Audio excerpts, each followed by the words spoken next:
ጽዮን የያፌትን የወንጀል ስራ እያንዳንዱ ፋይሎቹን አሳልፋ ለፖሊስ ሰጠች። ያፌት በቁጥጥር ስር ዋለ። ነገር ግን እሷና ኢፍራታ በመመካከር ኢፍራታ ወጥታ ፋይሎቹን ለመስጠት ስለተቸገረች እንደምንም ብላ ለጽዮን እንድትሰጥ አደረገቻት። ከዛም አልፎ አቤልንም የሚያጋልጥ አንድ ትልቅ ወንጀል ተገኘበት። አሁን አቤልና ያፌት ኤፍራታንና ጽዮንን ማስፈራራት ይቅርና ምንም ማድረግ አይችሉም። ሁለታቸውም እስር ቤት ተወርውረዋል።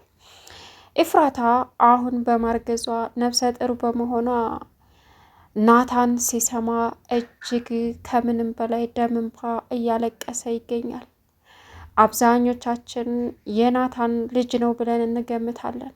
ግን ኤፍራታ እንደሚታሰበው ከናታን ጋር ሳይሆን ከያፌትም ጋር ብዙ ጊዜ እንግዲህ በባልና በሚስትነት አሳልፈዋል። እሷም ምን እየሆንኩ ነው? እንዴት ነው ነገሩ? እያለች ራሷን ትወቅሳለች። ግን ቢሆንም ኤፍራታ ለጊዜው አሁን ነፍሰ ጡር በመሆኗ ናታን ትልቅ ህመም ውስጥ ገብቷል። ደም እንባ ያለቅሳል። ለምንድን ነው ለኤፍራታ የማይወዳት መስሎ ቢታየውም አሁን ግን ከዛ ከጨካኝ ነፍሰ ጡር መሆኗን ሲሰማ ከምንም በላይ እያለቀሰ ይገኛል። ከዚህ በላይም የተጎዳችው ኤፍራታ ናት። ምክንያቱም ከማትፈልገው ሰው ልጅ መውለድ ይቅርና አንድ ቀን ማደርም አትፈልግም። እናም ፋይሉን እንደምንም ብላ ከያፌት ኪስ አውጥታ ለጽዮን አስረከበቻት። ምክንያቱም ፖሊስ ጣቢያ ሄዳ ለማስረከብ ያፌት እየተከታተላት እንደሆነ ለጽዮን አስረዳቻት። ጽዮንም አታስቢ እፉዬ፣ አሁን ነጻ እንወጣለን በማለትም አሳልፋ ለፖሊስ ሰጠች። ሰላም ውድና የተከበራችሁ የቻናል ቤተሰቦች እንዴት ናችሁ? ልጅ ሰላማችሁ ይብዛልኝ። ለዚህ ቻናል አዲስ የሆናችሁ ሰብስክራይብ እያደረጋችሁ ቪዲዮውን እስከ መጨረሻው ተከታተሉ። ሐረግ ድራማ ከባለፈው የቀጠለ ይዘን መጥተናል። እንግዲህ ትናንትና ኢፉዬ ከያፌት ኬስ ውስጥ ፍላሽ እያወጣች ነበረ ያየነው ማለት ነው። ያፌት እጇን የጨበጠው በእንቅልፍ ልቡ እንጂ በፍጹም ስትወስደው ተርቶ አልነበረም። ይህንም በመረዳት ኢፍራታም እንዳለ ያንን ፋይል ሩጣ ወደውኑ ለጽዮን ሰጠቻት። ጽዮንን ውለሽ ሳታድሪ ይሄ ፋይል ለፖሊስ እጅ መግባት አለበት። እኔ እንኳ አንድ ነገር ብሆን ናታን ነጻ መውጣት አለበት። እናም ያቤል የያዘው ሳይሆን ይሄ ዋናውና አስፈላጊው ነው ብላ የያፌትን ወንጀል ለጽዮን አሳልፋ ሰጠች። እፉዬ ጽዮን ደግሞ ያንን ፋይል ይዛ እየሮጠች ፖሊስ ጣቢያ በመሄድ ያፌት ከእጅ ከፍንጅ እንዲያዝ አደረገች። ያፌት በመያዙ ናታንም ሁሉም ቤተሰብ ደስተኛ ቢሆንም ነገር ግን አሳሳቢው ነገር የናታን ምንድን ነው? ከያፌት አይደለም ልጅ ይቅርና ሌላ ነገር አልጠበቀም ነበረ። ኤፍራታ ልጅ በማርገዟ በጣም ስሜታዊ ሆኖ ደም እንባ እያለቀሰ ይገኛል። ናታን በጣም አዝኗል። እኔ ህልሙ ልጃቸውን ወልደው በቃ ምርጥ ምርጥ ቤተሰብ መስርተው መኖር እንደሚፈልጉ የኤፍራታና የያፌት ምኞት ሳይሆን የኤፍራታና የናታን ነበረ። ያ ህልሙ ተቀይሮ ወደ ያፌት ሄዶ ሲያገኘው ናታን እስከ ዛሬ ከተጎዳው በላይ አሁን እጅግ በጣም ልቡ ተሰብሮ እየተጎዳ ይገኛል። በጣምም ያሳዝናል። ያፌት አሁን ያለበት ሁኔታ ፖሊስ ጣቢያ ቢሆንም ግን ደግሞ እንዴት የሚለው ነገር እያሰቃየው ይገኛል ጸጸቱ። እናም ኤፍራታ እንደዛ ስትጨፍር ያመሸችው ለሱ ብላ እንዳልሆነ ግን በጣም ገብቶታል። ጽዮን አሁን ፋይሉን ሳያሳልፏ ብትሰጥም ከያቤል ነጻ ልትሆን አልቻለችም። ያቤል አሁንም እያስፈራራት ይገኛል። የኔ ወንድም ቢታሰር ቦታ አይሰጠኝም፣ ምንም አይደለም። ግን ደግሞ አንቺን ለኔ ለማድረግ የናታን መረጃ ለኔ በቂ ነው። ስለዚህ ኤፍራታ ነጻ ልትወጣ ትችላለች ከያፌት። ግን ደግሞ በፍጹም ናታን የያዘው ወይም ደግሞ ያጠፋው ሰው ፋይል እኔ ጋር አለ።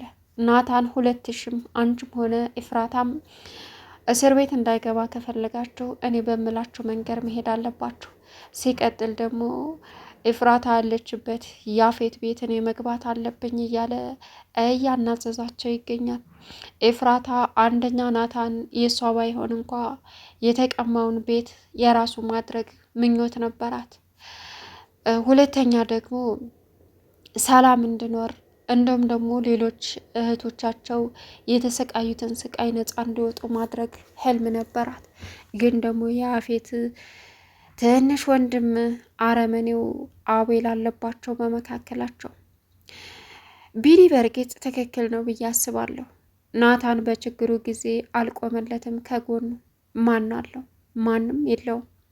ስለዚህ ናታን ጓደኝነቱን አልፈልግም ብሎ ቢጠላውም ቢኒ ሀቅ አለው። ቢኒ የሚያስበው የነበረው ከዛ ከጨለማ ክላስ ውስጥ ናቱን መቶ ያስለቅቀኛል የሚል አላማና ፍላጎት ነበረው። ግን ደግሞ አልሆነም። ምንም የሆነው ነገር የለም እና በዚህ አጋጣሚ የተናደደው ቢኒ ጽዮንንም አንተንም በአይኔ ላያቸውም ሆነ በጆሮዬም ልሰማቸው አልፈልግም፣ ድጋሜ ልታገኘኝም ሆነ ልታወራኝ እንዳትፈልግ ብሎ ናታንን አባረረው። ናታን ሁለት ሀዘን ገባ። የቢኒ ጓደኝነት ሳያስበው ተለየው። ለሱ ብዙ ዋጋ የከፈለለት፣ ለሱ ብዙ መስዋዕትነት የከፈለለት ጓደኛው ራቀው።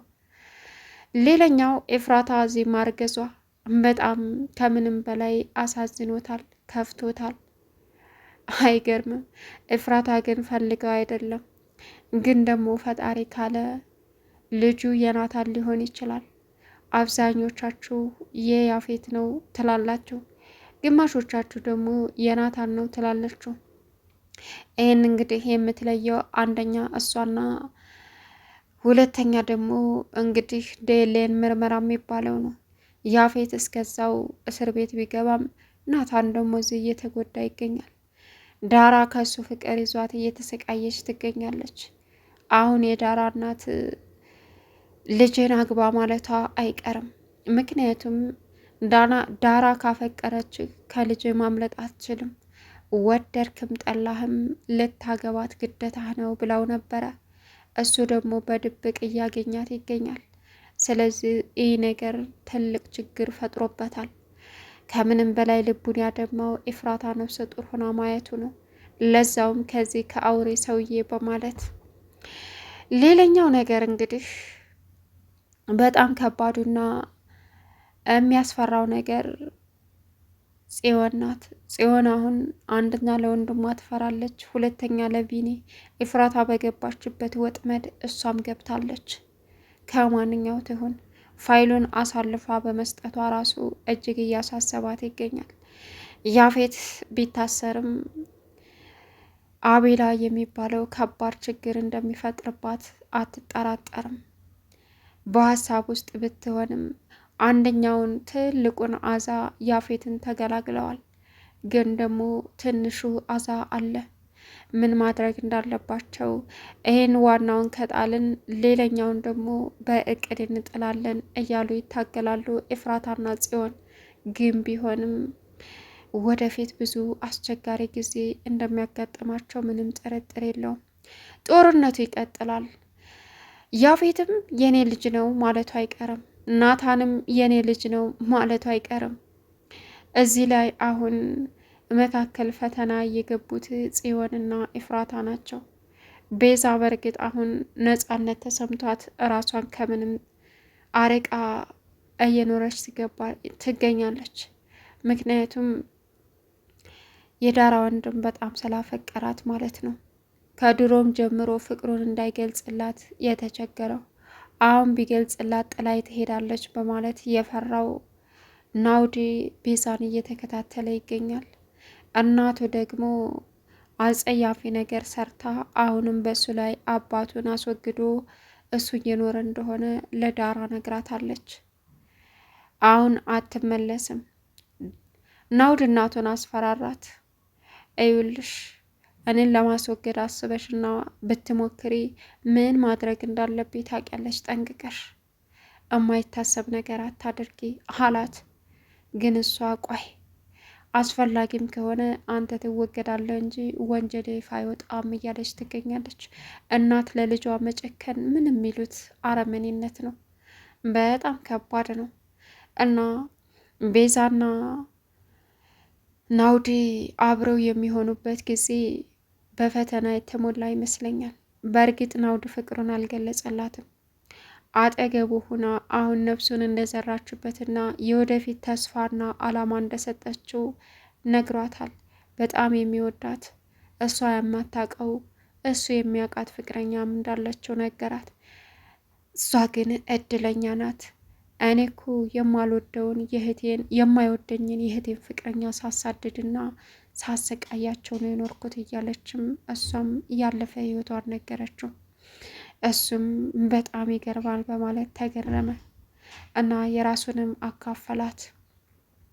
ችግራቸው ከነሱ የባሰ እንደማይሆንም ግልጽ ነው። ሉሊት የተጠየቀችውን ያፌት ያላትን ነገር እየሰራች ትገኛለች። ግን ጽዮን ስቃዋን እንደምታበዛባት ነግራታለች። ጽዮን አሁን ለጊዜው በራሷ ቢዚ ሆናለች። የራሷ ህይወት ከአቅሟ በላይ ሆኖባታል። ሉሊት ደግሞ ለምን ያቺ ፍራታ የምትባለው ስለ እኔ ታውቃለች፣ ለምን ዝም አለችኝ የሚለው ነገር ያስጨንቃታል። ከመናገር ይልቅ ዝምታ ምን ያክል መጥፎ ሰዎችን እንደሚያስፈራራቸው በዚሁ ተረድቻለሁ ማለት ነው። ይቺ ጽዮንም ያስታወሰች ይመስለኛል እያለች እየተጨነቀች ትገኛለች። እንግዲህ ናቱ ያጋጠመው ስብራት በቢኒም አልፈለግም በማለቱ በኢፍራታም ደግሞ ነፍሰ ጡርነት እጅግ እየተሰቃየ ይገኛል። ይህ ሁሉ መከራ ለምን ይደራረብብኛል እያለ ራሱንም ፈጣሪውንም ይጠይቃል። ግን ከመከራ በኋላ ደስታ እንዳለ ማመን የሚከብድ ነገር አይደለም። በህይወታችን በጣም ከባዶች ነገሮች ያጋጥሙናል፣ ግን ደግሞ በፍጹም ልንረዳ አንችልም ማለት ነው። ፈተና አልፎ ጥሩ መልካም ጊዜ እንደሚመጣ ማስታወስ ግድ ይለናል ባይ ነኝ። ሐረግ ድራማ ባጭሩ እጅግ አስተማሪ የሆነ ጥንካሬን የሚለካና የህይወት ደረጃችንንም እንዴት ማለፍ እንዳለብን የሚነግረን የሚያስተምረን የሚያነቃን ደወል ነው ብዬ አስባለሁ። ኤፍራታ እንግዲህ ሀሳብ ውስጥ ብትሆንም ታልደፈረሰ አይጠራም። ቻናልን ሰብስክራይብ